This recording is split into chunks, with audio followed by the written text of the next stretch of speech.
எனக்கு தேவையில்ல. என்ன கண்மணி இப்படி சொல்ற? நீ கஷ்டப்படுறேன்னு தானே நான். எனக்கு கஷ்டமா இருக்குன்னு நான் சொன்னேனா? இல்ல பாக்குறதுனால தானே சொல்றேன். இது எல்லாத்தையும் விட பெரிய கஷ்டத்தை பார்த்தவனா? என்கிட்ட தேவையில்லாம பேச்சு வளர்க்கறதுக்கு பதிலா வேற ஏதாவது வேலை இருந்தா போய் பாருங்க.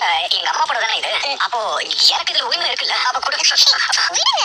ஏன் உங்களுக்கு வேற வேலை இல்லையா? எதுக்கு வந்து தொந்தரவு பண்ணிட்டு இருக்கீங்க? இது பாரு, இது ஏன் தொந்தரவா நினைக்கிறேன்? நீ ஒரு பக்கம் அடிக்க செய்யற கடமையை நினைச்சு துணி நல்லா பொழி. நான் ஒரு பக்கம் என் அம்மாவுக்கு செய்யற உரிமையில இதை நல்லா பொழிகிறேன். அப்பதான் துணியில இருக்கிற ஈரெல்லாம் வடிஞ்சு வெயில துணி எல்லாம் சீக்கிரமா காயும். சரியா? கண்மணி கண்மணி கண்மணி கண்மணி சாரி. நீங்களே புரிஞ்சு காய போடுங்க. ஐயோ, இதெல்லாம் ஒத்தால செய்யற வேலை இல்லன்னு நான் தான் முதல்லயே சொல்லிட்டேனே. பழகிடுங்க.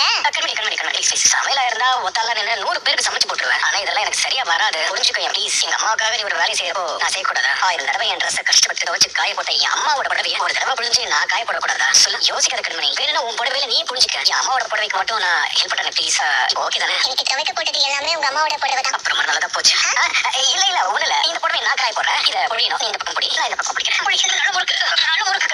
பேங்க்ல பாதி தனியா குடிச்சிருக்கும் போல இருக்கு இந்த புடவை. இந்த கணக்கு நடக்குது. பாவம் ஒத்தால எப்படி கண்மணி இதெல்லாம் செய்வேன்? இந்த வர கண்மணி இனிமே மாடிக்கு எப்ப துணி காய போட வந்தாலும் மறக்காம என்ன கூப்பிட்டு. சரியா? தேவையில்லாததெல்லாம் பேசுனா அப்புறம் இதை நான் போட்டுட்டு போயிட்டே இருப்பேன்.